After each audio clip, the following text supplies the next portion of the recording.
Thank you for joining us again and welcome back to our channel. If you are joining for the first time, I appreciate your time. It is important to note that the United States of America has taken a global posture that has never been seen before in geopolitics. Africa should observe this as a strategy from the United States to look for leverage. Why am I saying this? If you look at the current president, Donald Trump's previous term of office, he removed the United States in some particular international agreement.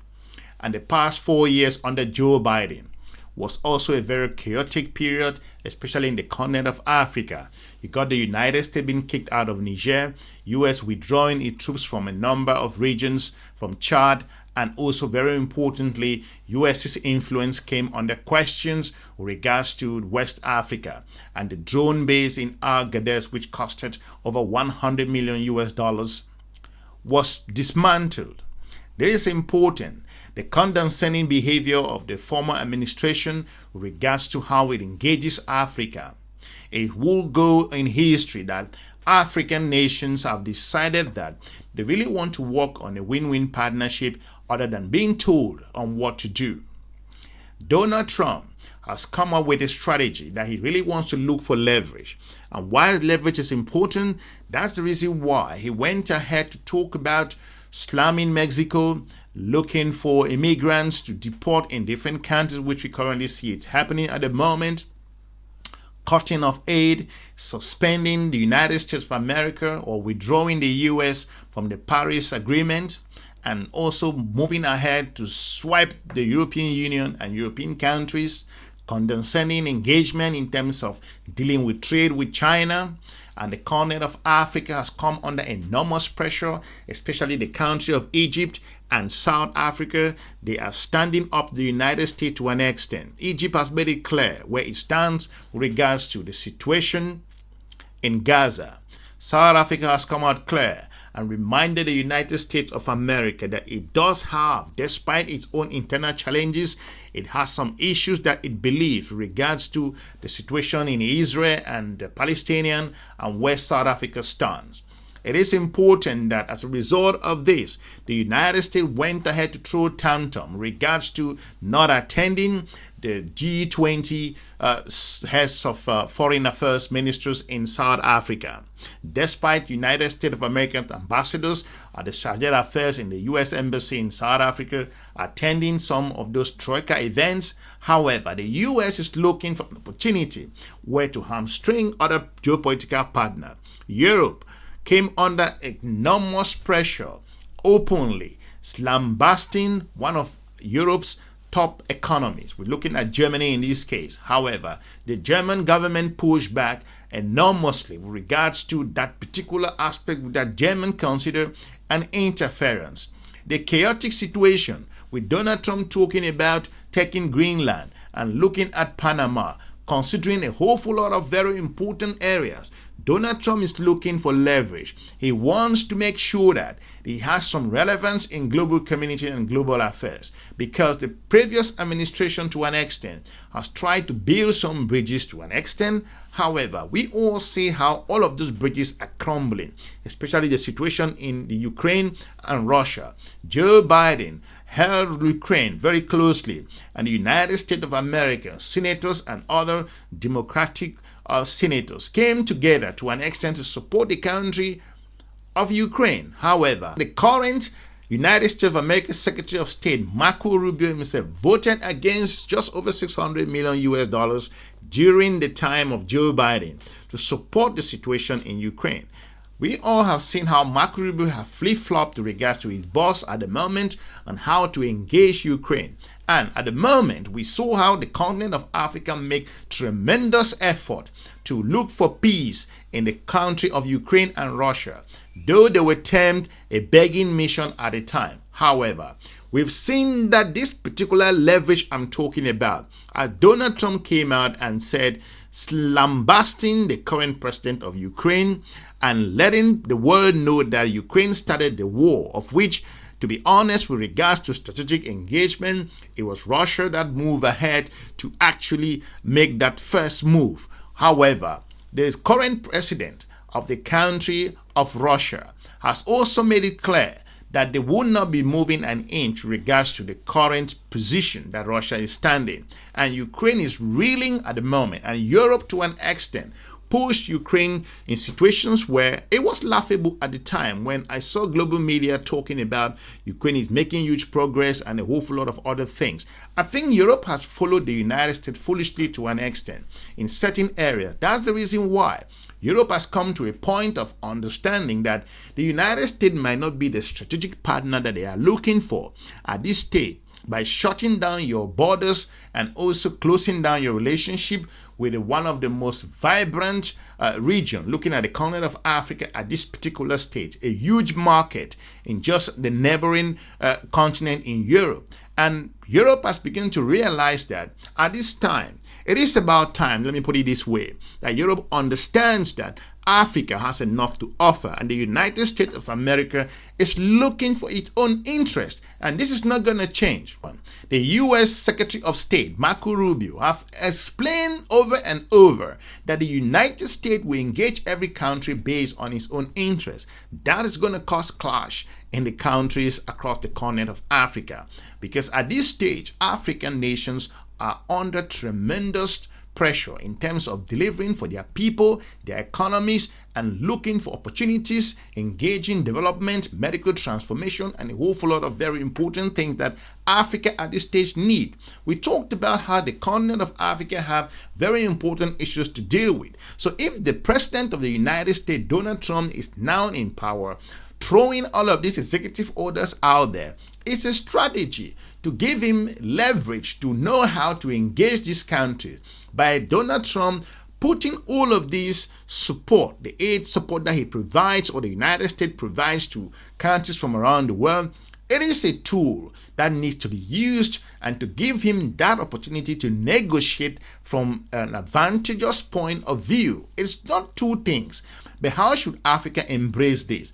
African countries must embrace this from a point of strength, from a point of sovereignty, from a point of no matter what's going to happen, we're going to stand our grounds.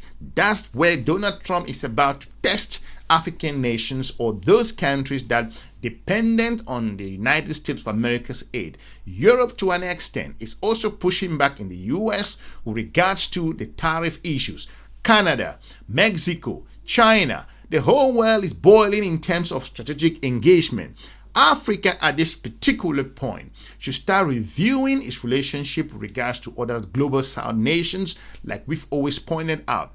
The United States refusal to participate and take actual presence in terms of the G20 that we just concluded in South Africa is an indication that China at the moment is jumping and moving forward. China has shown leadership in some areas.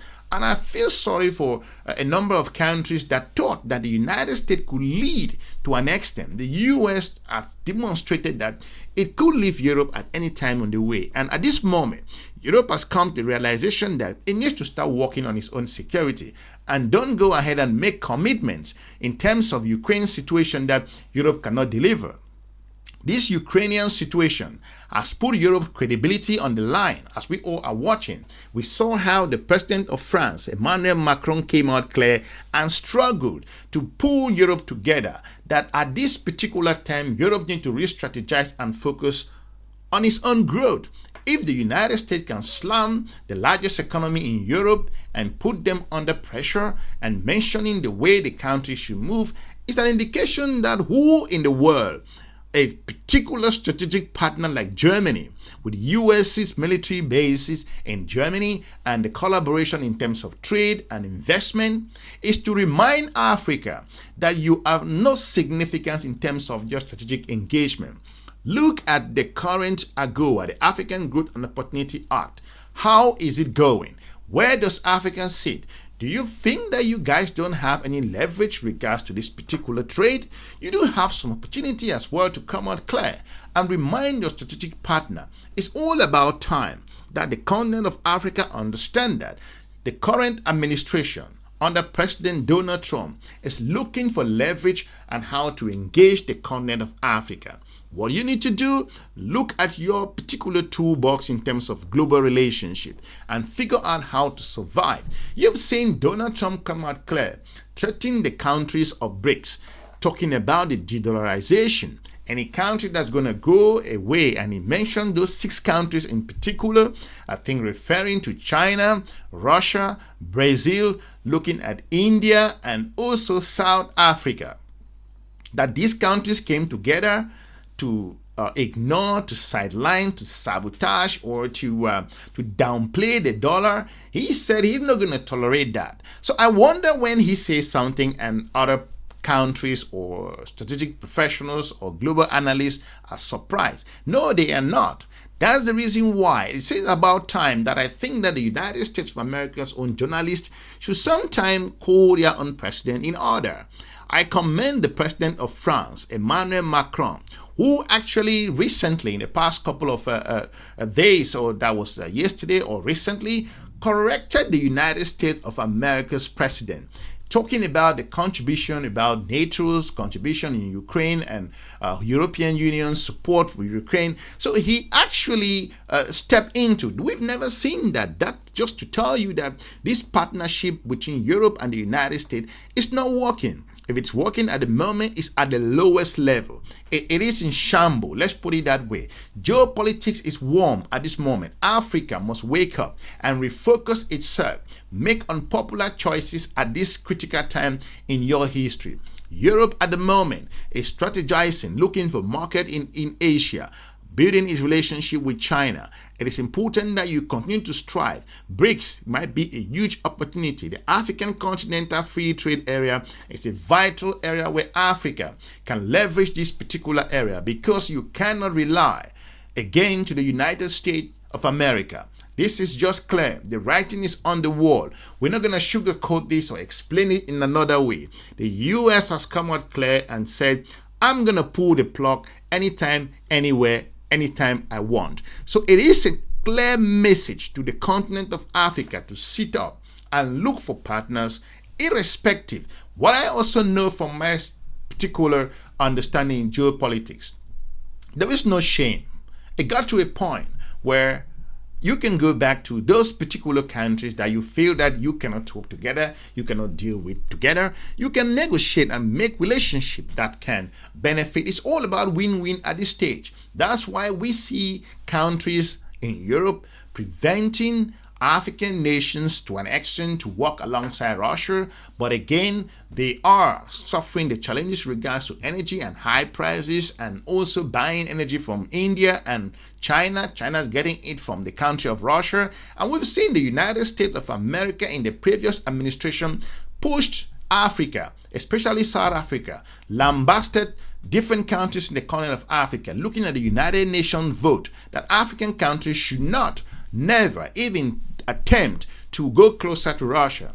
And what is geopolitics? I said geopolitics is a brutal game. What are we seeing now? The current administration under Donald Trump has decided to go closer to Russia. That's why South Africa has called out the United States of America's bluff and the double standard. It is important for African countries to stick their position, hang on it. So what the United States is looking for at the moment is leverage on how to hamstring its strategic partners. But again, the Sahelian countries have proven that it is about time to make those tough choices and free yourself from this global dependency. If the war in Ukraine never taught you anything, the pandemic has not taught you anything, any other crisis that the continent of Africa has been through, this particular moment should be ringing bells in Addis Ababa.